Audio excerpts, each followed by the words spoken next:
and welcome to the show, everybody. It is such an honor once again to get you here, share some time with you. Got another rocking guest. We're going to switch it up and bring a barber back up onto the show. I got some good criticism from people saying that they enjoyed listening to A. Talk. So I figured, why not we bring another barber on? So today's episode, we got a barber, but he's also a hip hop artist too, and he makes some music. So he's got a twist to him. He's a character within himself. He's always out on the social media, popping off, doing his thing. And we love to see energetic people like that. So today's guest, without further ado, is Tyler Jackson, AKA Twiirk. Twiirk, go ahead and let the audience know what you do, buddy. Yeah, like he said, my name's Tyler Jackson. I go by the name Twiirk in the streets, and on Instagram, it's TWIIRK. And long story short, I just like to live my life around creating dope stuff for people to see in the real world. You know, like a lot of ideas you have in your head are just floating around in your synapses. And I like to take a video or a haircut or clothes or music. I like to make the energy that you can feel it physically or mentally. So I'm just big on creating.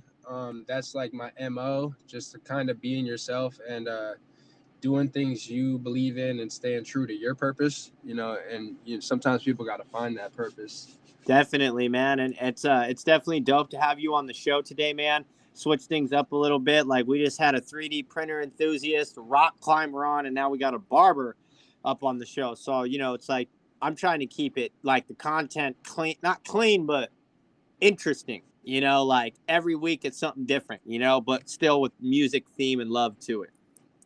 Yeah. Definitely. But Twiirk, how did you get your start into being a barber and then also being a musician and an artist? So the music actually started taking off like around age 14. I was doing music way before I ever was cutting hair. And then ironically down the road, like the barbering actually enhanced the music. But I started doing music probably around like age 14, right when I started friends. We would just get high in my shed or my garage, or I have a buddy Dakota. He had this spot called the Terrace, and we were always getting high out there, and just a lot of like smoking weed. And when the blunt goes off, you're all faded with your friends. You're like, yo, let's throw on a beat and freestyle. So Mm-hmm. I was just kind of freestyling, messing around with my friends from like age 14 to 18. And I always had that drive, like, yo, I want to record songs, I want to record an album one day. I want to shoot music videos.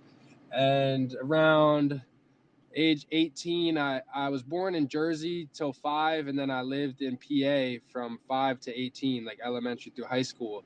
And after high school, I moved back to Jersey, and after freestyling so much, I met some people in Jersey that were recording artists and producers and engineers and such. So I started getting in the studio with them before I moved to LA. And I had, before I moved to LA, I had maybe like 2 to 3 years worth of like SoundCloud songs and dope stuff already out there. And then I moved to LA in 2017, and I really never had nothing really going for me besides sports and good grades in high school. And then when you get out of high school, you got to kind of make a new name for yourself. So I was always working and had a minimum wage job, but eventually you get kind of tired of that. So when I moved to LA, my brother introduced me to this guy, Julian. He lives in downtown LA. His at is Julian Saluda. He's probably the best barber I've ever met. He's a really cool, dope individual. So shout out to Julian. He really put me on. He moved into my crib in 2019, I want to say. And right pre-COVID? Pre-COVID. He moved into my crib maybe in like April 2019, March 2019. And in April was when I enrolled in the barber college. That's where I met A. Clippers, one of the other guests who was on the show. And I was working at Vaughn's the whole time I lived in Cali, but eventually I would always see Julian, paying 5-6 dudes cover, getting like 2-3 rounds of drinks for the guys, and he's just breaking bread, and I'm waking up at 11, 12, 1 o'clock miserable to go on. And he's waking up at 8 o'clock, 9 o'clock, and I was out partying with him at 2 a.m. and 3 a.m. So they would just be right back in the shop, just bounce back, make money, spend money. And I was like, man, it's not rocket science. They're not sending rockets in the sky. They're not on Elon Musk shit, but they're on their shit. So I was like, I could cut hair too. I look good, I speak well, and I have a swag to me already like a barber does, and I wasn't cutting hair yet. So I enrolled in school, and Julian kind of coached me up. He gave me the Bill Belichick, and I was always comparing myself to Jay. Like, my cuts were good, but they weren't like Jay. There's another dude, Kev. There's another dude, Shafiq. They work at Get FBM, the salon. So that's in Redondo. They really helped me get ahead fast. I had a good team around me. So even cutting hair only for 3 years, I got ahead fast, and I had enough confidence in my hair cutting skills in LA that I figured I already moved across the country once, so I might as well do it again and move to Tampa and try to build a complete new network and community for myself, because what I got going on in LA is always going to be there, and what I do got going on there is great. It's really actually epic. Yeah, I can tell that you really established yourself out here. I've only met you a short time ago, but I can tell that it just didn't happen overnight for sure.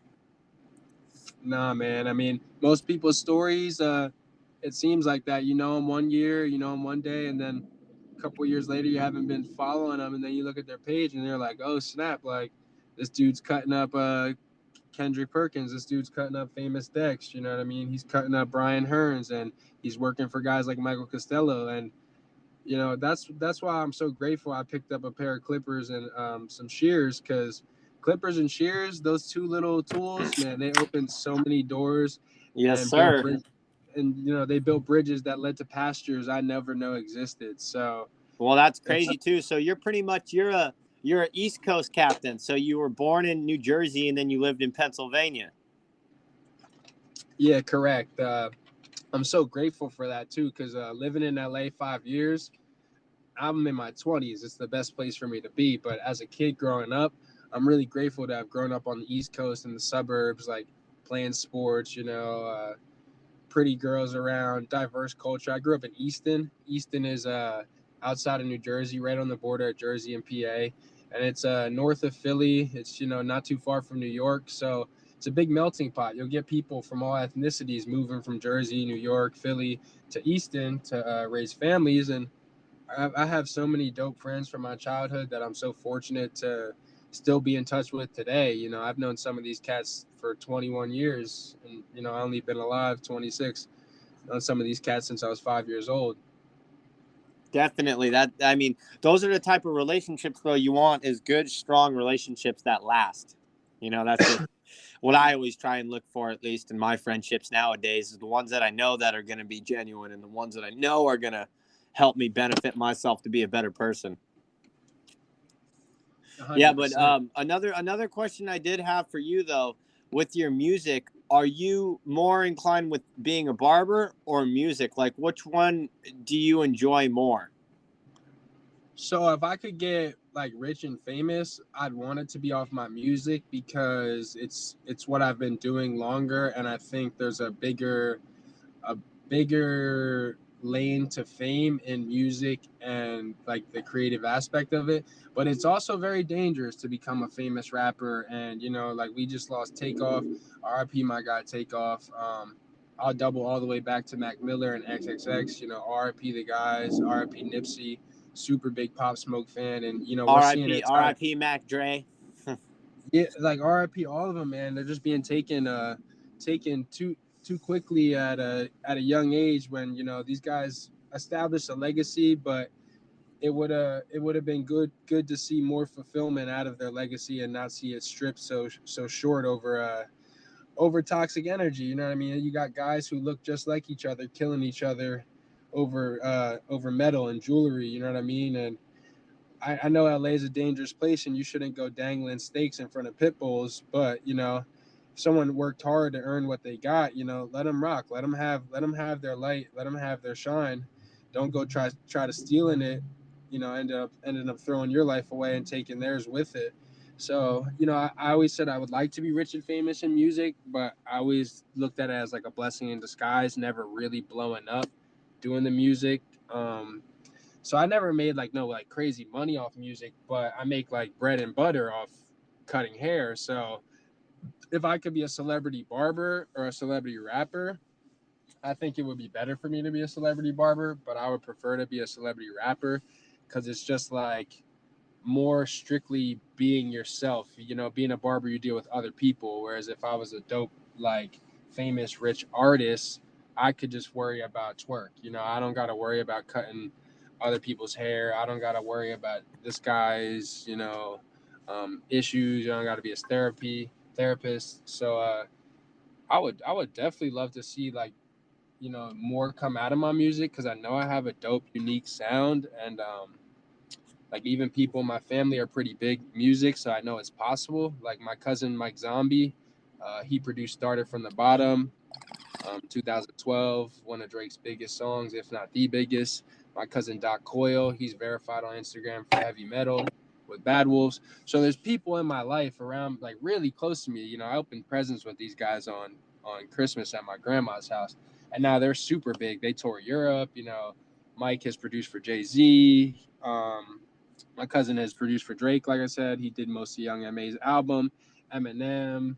So there's a boatload of people around me that make like kind of like chase what they got and be like them, not really ask for a handout because they're in my family, but kind of show them like, look, like you're really big and you're dope and I'm fucking dope too. That's one Yeah. thing I always thought about, not just music, but barbers. Like, a lot of barbers are on this like competition over community wave. Like they're competing with their coworkers and they're competing with other shops. And I've always been a community over competition wave because if the whole community eats, like there's no room for anyone not to be happy. And that's really what life's all about, being happy and the people around you being happy and everyone coming together and realize like this shit isn't promised. So while we are here in this minuscule time frame in this minuscule life, let's chase legacy, and while we're doing that, let's be happy about it.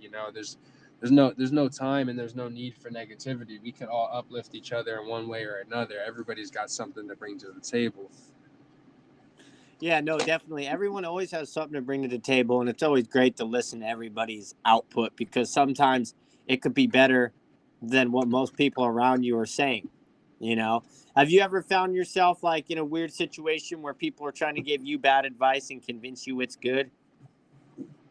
um it's funny that you asked me that question because I drove across the country from LA in September, and my one cousin Frankie, he's an Army Ranger, and he's got a lot of shit going on with like Airbnb and real estate, and he's looking to get out of the Army and pursue that.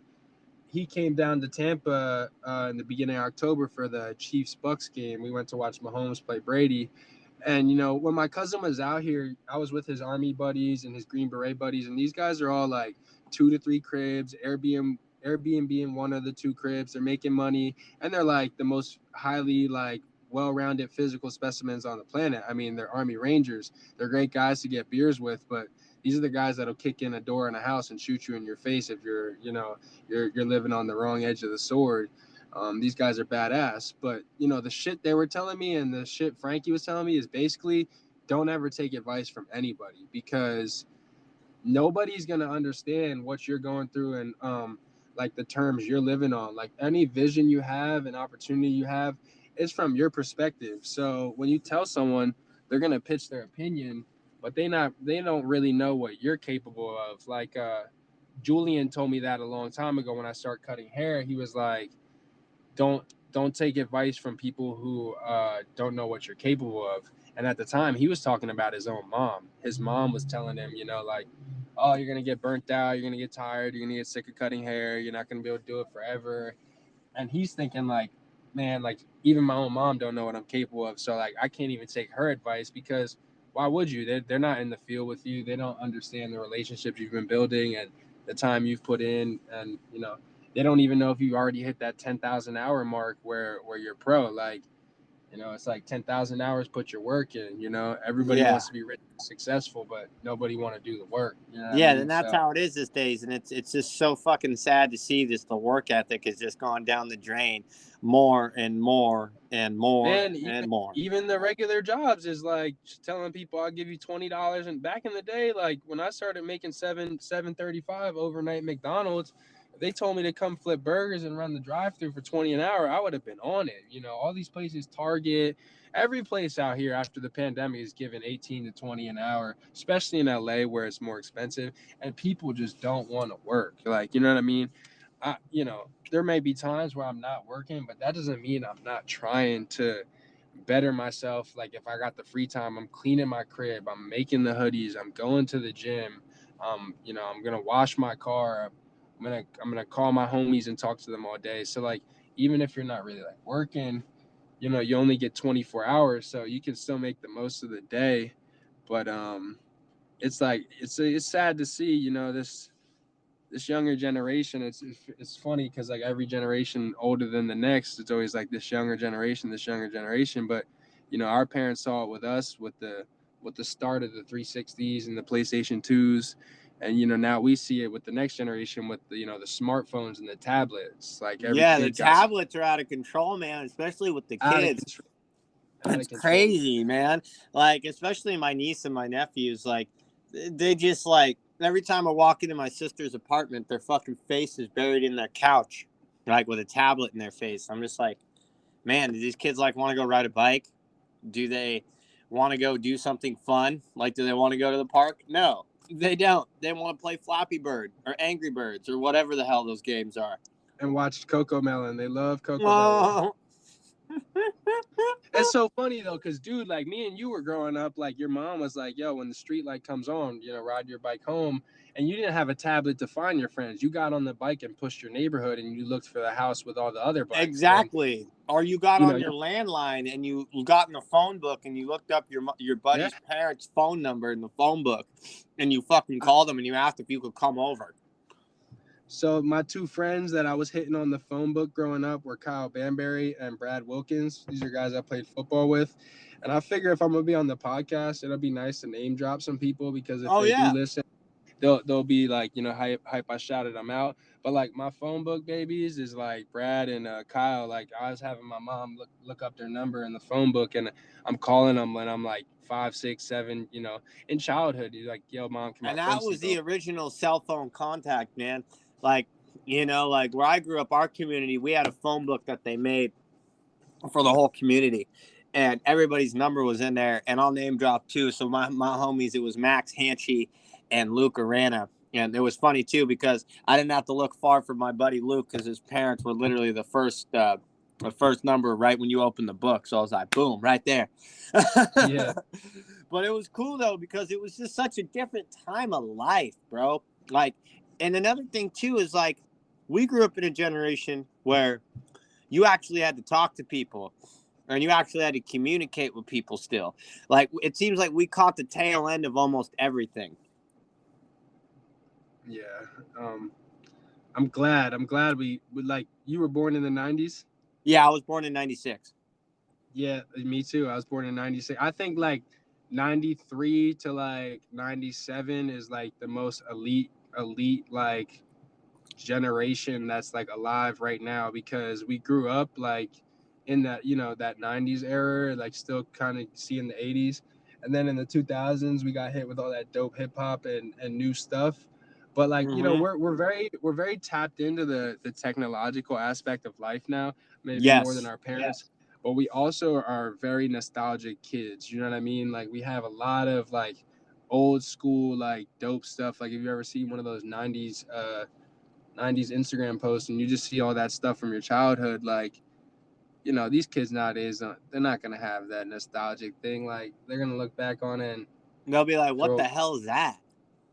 yeah, like, you know what I mean? Like there's a fine line between like what's gonna be vintage and nostalgic and like what's gonna just be like what it was at the time. Like 30 years from now, the kids like they'll look back on this stuff, but it's already so futuristic that I don't think it'll ever give that vintage look and vintage feel of like some of the stuff we had growing up.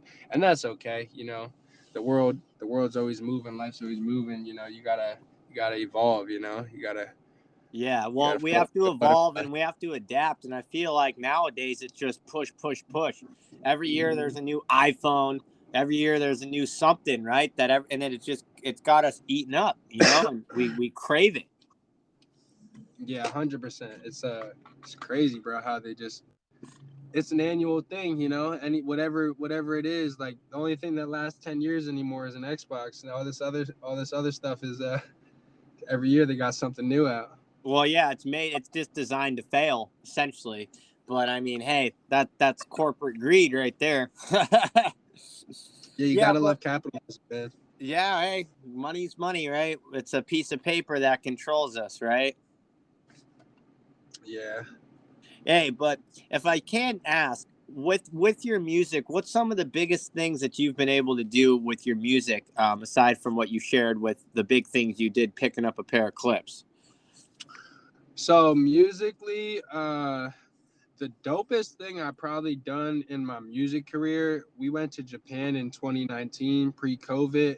I wasn't really making shit as a barber, but I kind of bet on myself going out there because it is an expensive flight, it is a long travel, it is a little scary, going to a new country. But I was going with my best friends, and the guy from Get FBN the salon, he was Shafiq. He had a streetwear brand for his barbershop, so he got the in at Coyote Ugly. Coyote Ugly is a movie. They really focus on like girl bartenders and like showgirls on the bar dancing and doing flips. It's not really a place where guys get up and do their thing. But yeah, so he had the streetwear brand, and he got the in to do 2 fashion shows over in Coyote Ugly and Roppongi, Tokyo. And at that point,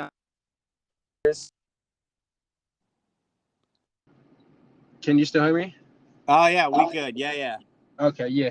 At that point, I was living in LA for 2 years, and I hadn't done music. I had all like old music I did like in Jersey in like 2015, 16, 17.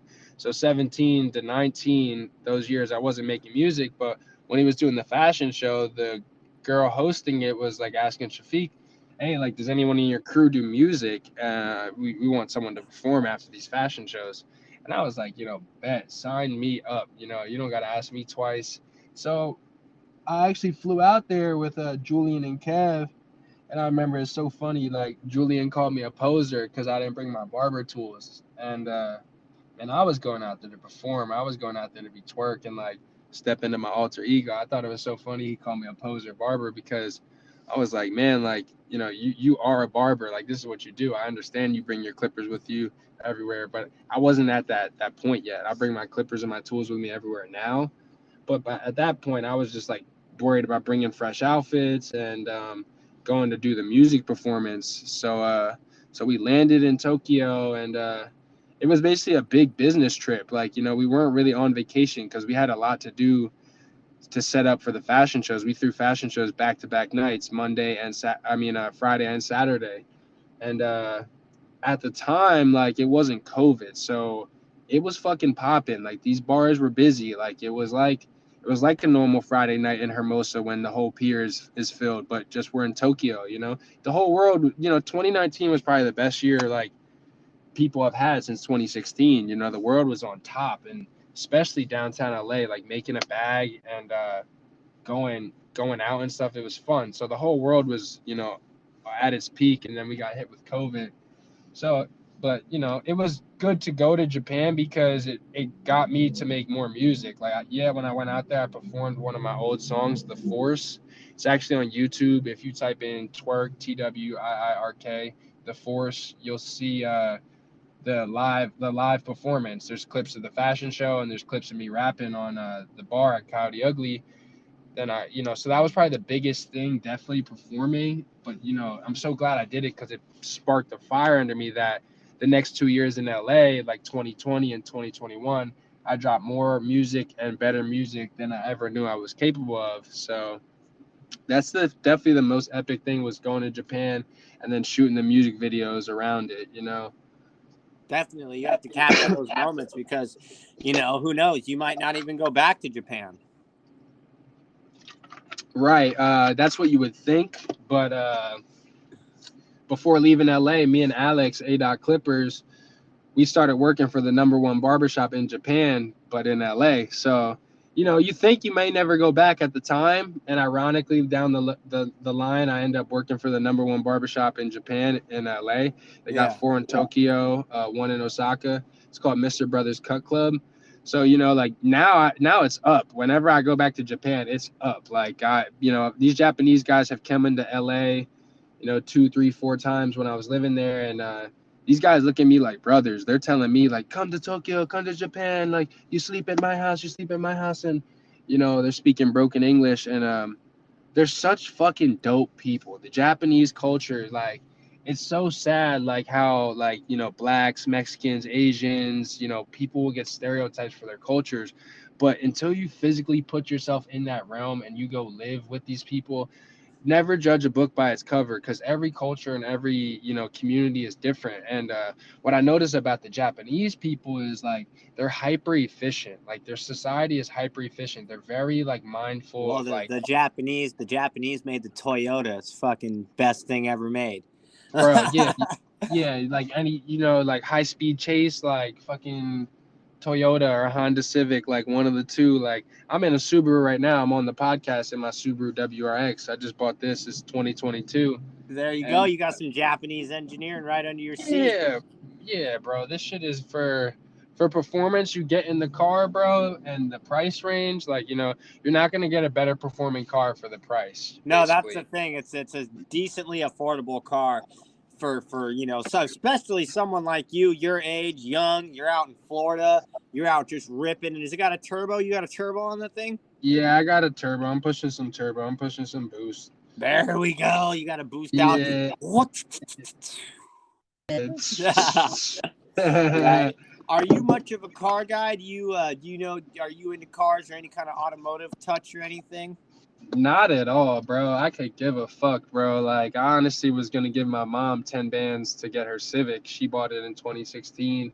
It's been through a couple accidents, and before I moved out here, I was like, might as well take my money and reinvest it in my family, and instead of like giving the car dealer a lump sum of money and having a car payment, I was like, I could give my mom 10K and get her Civic. But once she was car shopping for her, it ended up being car shopping for me. And that day I left with the WRX.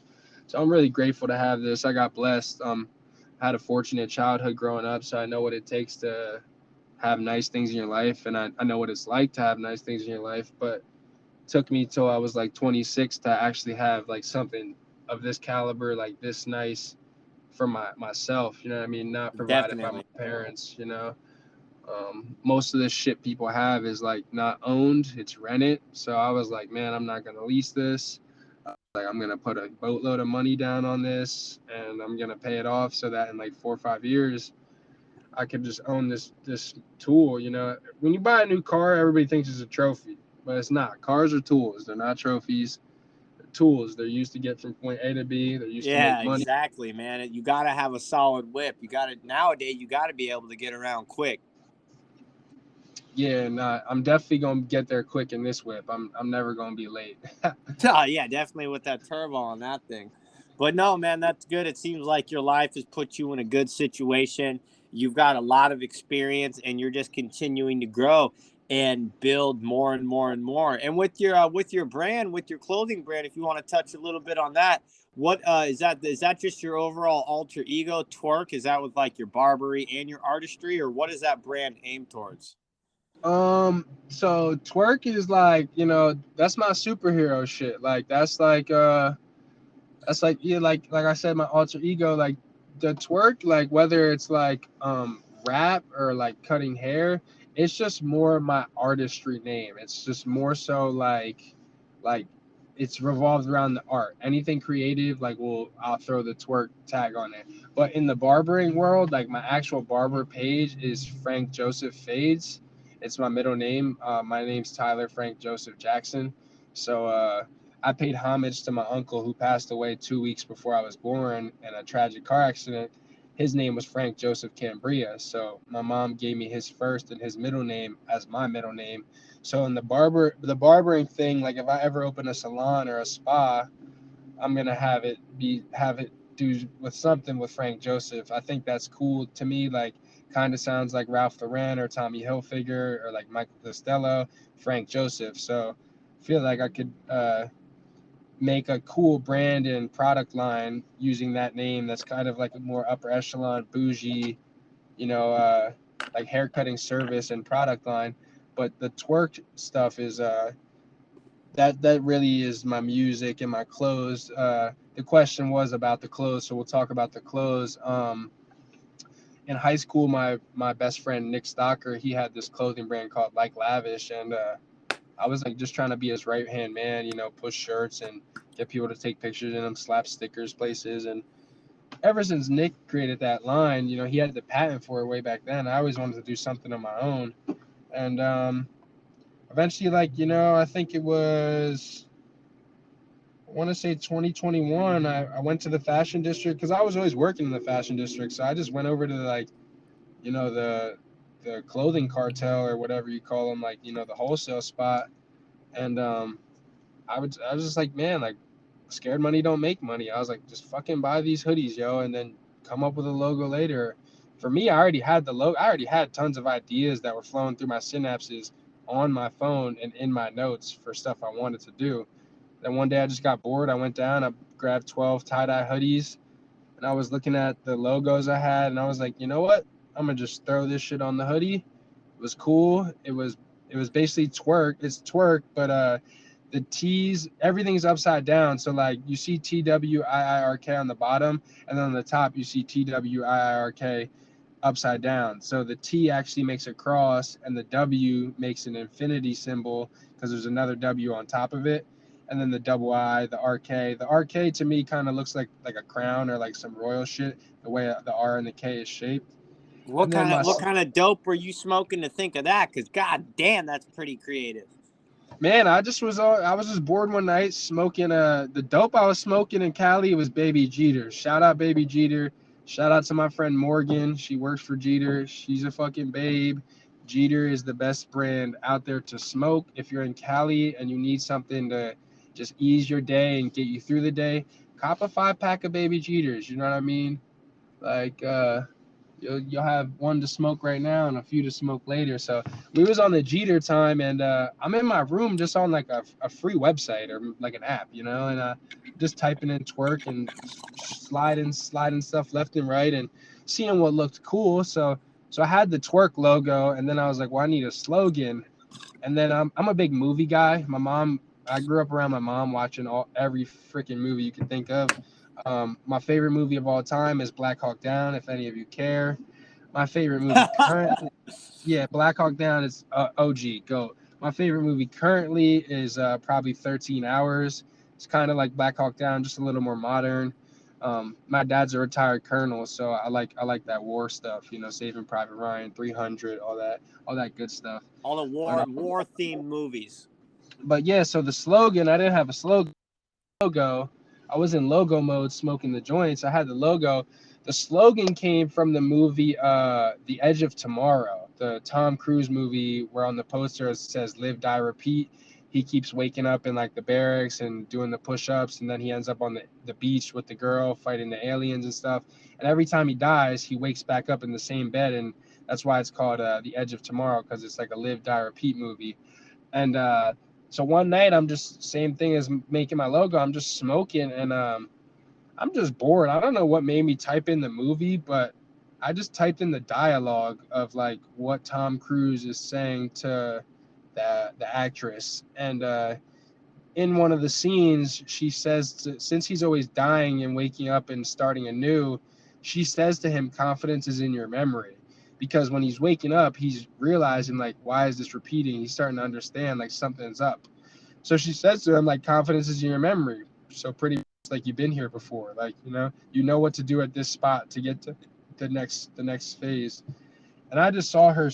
I read it. I read her say that to him, and I was like, man, that sounds fucking dope. I was like, confidence is in your memory, and I'm big on confidence. Like, I do a job and I do it good, and I want people to hire me to get on their song or make, design a sports team's uniform or design a hoodie. I want people to come to me because I want people to go to anyone who's going to do a good job and they know they're going to do a good job. And most people might look at it as like cockiness or arrogant, like, you know, oh, this kid thinks he has it all figured out, he's cocky. But no, it's confidence. You know, if you know what you're made of and you know what you're capable of, um, it's very different between being rude and disrespectful and ungenuine and being confident. So when I saw the confidence is your memory quote, I was like, that's hard. Like I was like, I'm gonna put this in my notes, and then I came up with the logo, and then I put the confidence is in your memory under the Twiirk logo, and I kind of been running with it. Well, there you go, man. I was wondering. I was like, man, even when I'd look at the logo, I was like, damn, there's got to be some kind of backstory behind this. And you kind of like started the conversation without me even like asking it, which is great. But no, man, that's interesting. That's really, isn't it great what the devil's lettuce can do for us sometimes? I swear to God, right? Like, it just Man, there's nothing wrong with smoking a little bit of pot. You know, some there. people smoke. Hey, let's go. Someone else in this world says smoking pot. I'm not the only fucking one, man. I get bagged for that one. I'd be bro, like, I've God been damn, calling this is some good shit, or this is some good pot. People be like, I've been calling it pot since there's a funny story. When my oldest brother, he's the one who got me smoking weed. He moved out of my parents' house in PA before me. He would come up from Jersey with these clips. We used to smoke the white grape games. The white grape games and East Coast are known for Dutch Masters. So he would come up with like a fat clip of like some Kush or like some 2009 Garfunkel, like some sour diesel, you know, that little black bag that get you and your friends high all day through all 8 periods. You smoke a dime blunt and high all day. So Scott would come back with the clips, and I would put them in the little Gatorade bottle. I'd burn a little blunt hole in the Gatorade bottle, and I'd burn a hole on the side for the choke. These clips like and get fried. Like I like it would made me love weed. Like I would smoke these clips outside, and I would upstairs in my basement in the computer room. I put on like some Kanye West like Stronger. I put on the shutter shades, and at that time I was so young that if I was walking around my house with shutter shades on, my mom wouldn't think anything of it because I'm just a young kid being stupid. You know what I mean? Like. So I was bit blitzed in the crib, like OD blitz, like all out blitz, Ray Lewis, Terrell Suggs, like all out blitz, like just fried. And I grew up in PA, so we were really big on Wiz and Mac Miller. And you know, my whole life, my parents are like, not my parents, but every parent in general was making out the devil's lettuce to be the worst thing in the world. And then I found Wiz and I was like, yo, this shit's illegal. And this guy's got it all over his YouTube videos, all over the kitchen counter, da da da. And he's like big, you know, he's successful. So in high school, I wanted to be just like Wiz. Like, knew me growing up will tell you that's facts. I was the biggest Wiz Khalifa fan. I always wanted to smoke weed like Wiz. And, it just like, it got to a point where it was like, sometimes I was having to choose people. I was such a stoner in high school and at a young age. Sometimes I was having to choose people, or like people were saying like, it's me or the weed. Like you smoke too much. And, I was too young and dumb to realize the relationships I had then with either girls or guys. But because I was always fried, you know what I mean? All I cared about was like smoking weed. So sometimes relationships diminish over like stupid stuff, just me being a pothead. People at that age didn't think it was cool, and they weren't really into weed, so they didn't want to be around me, and that's okay because some of them I'm friends with now, but back in high school we didn't talk and stuff because I was the stoner, I was the rebel. Yeah, Without a cause. I feel you there, man. That's like, it's not like I was losing relationships, but like, I stopped playing basketball because of it. I was a decent basketball player who ended up making varsity, and then was like, oh, like I want to get this job, right? But when I was working, like the job wouldn't have really affected me, like being able to play basketball. I just wanted to hang out with my friends every day after school and get high, and like At that age, there's no better feeling, bro. The way it hits your body and how resilient you are as a kid, like how much you actually smoke. Man, what a time to be alive. When you say that, how much you can smoke, what's crazy is I like to smoke out of bongs. And there were times where for some reason, I don't know why I used to do this, but I would sit there and I would just milk these hits trying to impress girls and like think I'm cool. But then now, if I take a bong rip or I hit the bong too long, it hurts me. or like it makes my throat all dry and scratchy, or it's just like you're right, man. As a kid, you can just endure so more. I feel like I'm starting to get to that age where it's like, oh God, like I gotta slow down. Fuck. 100%. It catches up to you. And so what I was saying is my brother Scott would come up and he'd give me these clips. But the reason I call it pot is because when he did live at our house, there was a time where my mom and like my little sister was young. She might have been like, I don't know, 6, 7, or 8, and she had heard the word pot before. She had an idea what it was, but didn't know actually what weed was. So one time she walked into my brother's room, and I guess he was smoking weed. And my little sister's like, Lainey's yelling to my mom, like, "Mom, Scott's smoking in a pot. Mom, Scott's smoking in a pot." And we all thought it was so funny because we knew what she meant, but she didn't know how to say it. You know what I mean? And Yeah. ever since then, I was like, yo, like, Laney's so funny. Scott's smoking it in a pot. You know what I mean? I always was like, yeah, this shit is pot, bro. Like for 911, whatever. I'm like, yo, pot up. I'm like, yo, pass me the light, pass me a blunt. Like niggas know, like when I wake up, don't come at me with some bullshit. And if you are gonna come at me with some bullshit, be like, yo, I got this L, I got this joint. Preferably now joints. I'm like, yo, like come at me with the bullshit, but also come at me with some shit to smoke. So while we're talking about this bullshit, like we got some splah and some shit to smoke. I don't really smoke too much. Like, I mean, I don't want to say I don't smoke too much anymore, but I don't smoke as much anymore. Like there's times where I go 2 weeks without smoking, or it may seem crazy to someone, but like 2 to 3 days to a stoner is a long time. So now there will be those 2 to 3 day breaks and stuff like that. Whereas before it's like all day, every day, still get money, still go to work, but Yeah, just be get money, fried. fuck bitches, right? No. Yeah, FBGM or whatever. Fuck bitches, Yeah, get money. right. Or back when it was the Jersey Shore days, bro. You got a GTL, a Gym Tan Laundry. Man, what a time to be alive, yo. Shout out Vinny. Shout out. I actually shout out Paulie D and Ron. Shout out the whole Jersey Shore cast, all the girls, Snooki, J Wow, Sammy, all the. But besides them, like I actually flew when I was in high school, I was taking trips out to LA, and the 2014 is when I graduated and I first came to Cali, and then 2016 I came back to Cali with my oldest brother Scott and Laney. And Vinny was on our flight. He was actually like 2 rows in front of my brother. I was in the back of the plane, and Vinny was just in coach, like black hoodie, like waiting at the bathroom, like just regular citizen shit. Like, not, Yo, Vinny. yeah. And I was like, yo, this is crazy. We're flying out from Jersey to LA, and like, fucking Vinny is on the flight. I'm like, this is dope, bro. It's already starting the LA trip with like that celebrity power. You know what I mean? That's how it has to be. I remember there was one time I got invited to an album release party to cover, and I was in Vegas, and like the party started at like 2 o'clock, and my flight left at 1:30. And that was the most like rushed celebrity feeling I've ever had in my personal life. I'm not a celebrity, but just like, yeah, gotta get on the flight. And then as soon as I land, we go into the album release. Like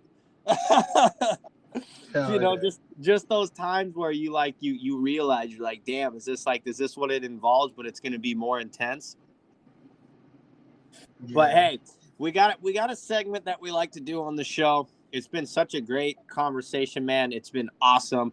We're wrapping things up here slowly but surely. But we do a segment called Big Talk.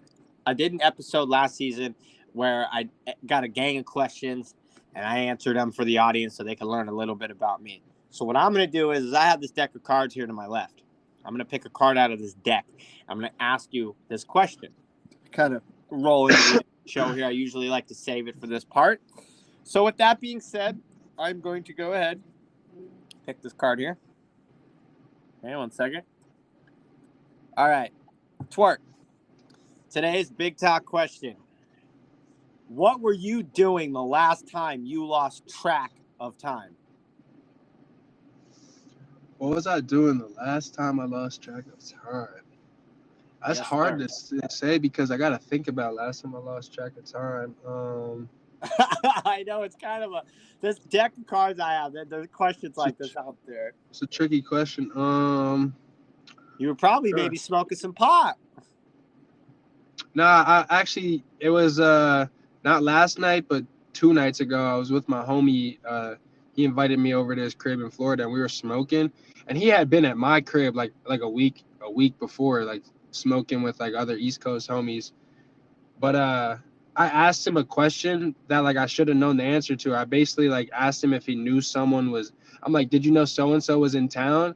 And he was like, yeah, dude, I was at your house smoking with you guys. And I'm like, oh shit, dude, like I completely lost track of time. Like all these days are blurring together. And mind you, this is like a week ago. Like it's Yeah. like so I was like it was like 2 days ago. I was smoking weed and like I just realized like fuck like in LA, like when you get set up and you get stable, it's real easy to remember all the days and like, pick particular things. But when you're moving, you're like setting stuff up and you're still trying to work and feed yourself and you're just trying to live life, there's a lot going on. So, you know what I mean? The days kind of like mesh together until like I set up my HQ and my operating space and I can kind of really like have a full day here and then come home and settle down and like reflect on it and remember. Like right now, every day is just like wake up and just try to better myself and better my situation with moving out on my own.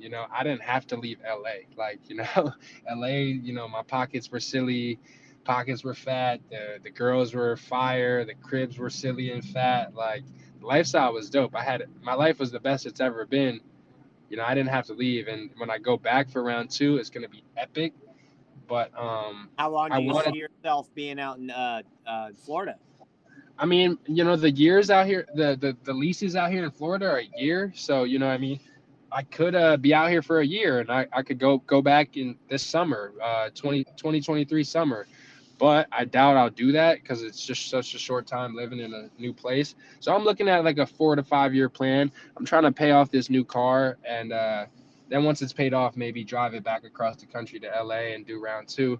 Unless like I fall in love out here, man. I haven't dated a girl since like 2014, and one of the reasons I came out here was to be closer to a particular individual that I've known for like a while, like since like sixth grade. So I just wanted to be in closer proximity to her and kind of like just work on each other and be there for each other, whether we're dating or not. Like she's like my best friend, so I really fuck with her, and that was a big reason me moving out here. It wasn't to be like buddy buddy with like niggas and like guys and like have roommates and shit. It was to get closer to her, and it was to make a name for myself in a new place. And like shit, I already did that today. I just started at this new barber shop, and literally since I got on this podcast, I've been cutting hair. I've been there like 2 hours, got 2 cuts in, already making good money. So I know it's gonna be a good situation. I just gotta be patient. You know what I mean? Yeah, so that was what I was doing the last time I lost track of time. Ironically, and you know, I was smoking weed, which will definitely make you lose track of time. Yeah, definitely. Because hey, as a pothead though, for me, I can say the biggest thing is that I've had to learn how to stay organized and writing shit down and having calendars and schedules has really helped me adapt to getting my shit straight. I don't know. Do you have any tools or scheduling ways that you use to stay in line? Not really, like setting reminders and shit on your iPhone. Yeah, or not even reminders, just having like kind of a rundown or knowing your week ahead, at least having a week, week at a time. I don't know. Do you take it a day at a time? Are you the type to actually write in a schedule or have schedules? Unless it comes to traveling, I don't plan shit. I just let go and I let God. Like people, like I create my schedule and shit. But in the barbering world, people kind of create your schedule. Like they gotta book you and they gotta give you something to do. So I kind of take it by hour, take it by day. Before I go to bed, I like to see like what I have to do tomorrow and shit like that. I won't look too far ahead in the week, but like people are booking you, so they might say I need a haircut Friday. It could be Monday. You'll start planning out that way. But other than that, if I don't have any concrete plans or like shit I gotta do, I'm gonna fucking just let go and let God. You know what I mean? Yeah, definitely, always. And if you got something that's empowering you, then let it do it. Yeah. But Twiirk, it's been an amazing conversation with you, man. It's been such a pleasure to have you on the show today and to welcome you out onto the Hot 16's platform to the fam. You're definitely part of the squad now, man. You're here. You've been on the show. We'd love to have you back in the future. And man, power to you, man. It seems like you're already crushing it out there, out in Florida. You see Bum Brady out there or what? What's he up to? Yeah, no, I'm a Patriots fan, so shout out to Tom Brady. No love lost. Like I went to watch him play against Mahomes. Mahomes kicked his ass, the baby goat. But life out here is good, man. Maybe in a year from now, I'll come back on the show and we can just kind of talk about. Right now I'm fresh out, so a year from now we'll see what I got under my belt with I've done some dope shit in LA, so you give us some. I'll have some more dope stuff to talk about. That has to do with Florida, you know what I mean? And then Yeah, definitely when definitely. I'm back in LA, I'll pull up on you with some Jeters and Alex. We can chop it up and smoke. It's been a blessing to be on the show. I've always wanted to do something like this and be on a Yeah. podcast. So whether we get one listener or 100,000 listeners, it doesn't matter to me. It's just dope to be here talking to you. Whoever ends up listening to this and has emotions that exist that I don't know, cool. But really, it was just about coming on here and doing something nice for my boy because he's doing something nice for me. And that's how we get ahead in life. We got to uplift you. Yeah. Thank you, bro. I really appreciate that. It means a lot because I'm out here giving it my all. I feel like it's almost like if you can resemble, like, if you remember back when you first came out here, you didn't really know anybody, right? When you first moved out to LA, like you kind of just, Nobody. Yeah. yeah, that's right where I'm at, man. This last year and a half, it's just been about growth, development, and networking and trying to build that 5-year story by the end of 5 years. Like, damn, I really been running game. Hell yeah, yeah. It's awesome to see what has come to fruition, and I guess like the thing I'll leave people with is not to chase money, but to chase fulfillment.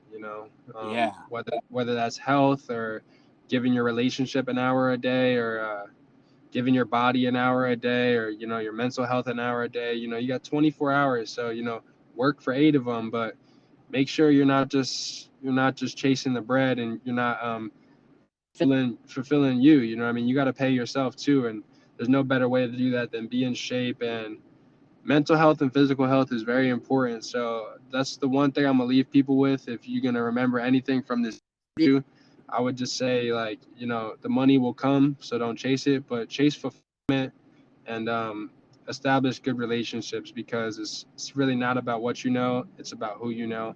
So just find that fulfillment in your friends and yourself, and your life should be overall good. You just want to be happy. Like I said in the beginning, I just want to be happy. I want people around me to be happy, come together and do fun shit, because this shit isn't promised. So Definitely, man. Life is never promised. And on a final note, is there anybody that you want to give a shout out to, or drop your Instagram handle or anything for people to give you a follow?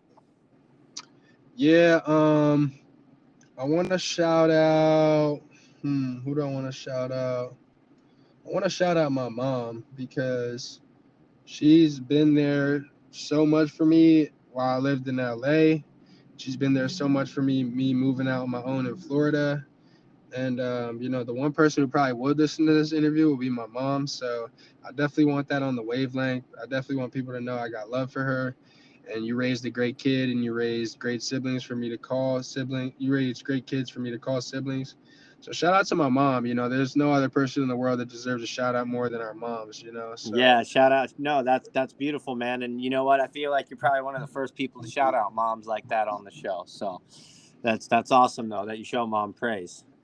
yeah, I gotta give her credit where credit is due. She raised a dope kid, and I'm I'm just kind of getting into this immaculate maturity, where it's not just simple touch and tease anymore. It's just it's an evolution of maturity. It's not that 18-year-old who stepped out into the world that was so tiptoeing around. You know what I mean? I got a wolf's hide on me now. I got some fur on me, some growth. So Definitely, man. Well, hey, man, it's been a pleasure to have you out here on the show. I'm pretty sure my guest enjoyed it. Having a barber back on. And yeah, we'd love to have you back on again. And maybe we can even do like an ADOT and Twiirk episode.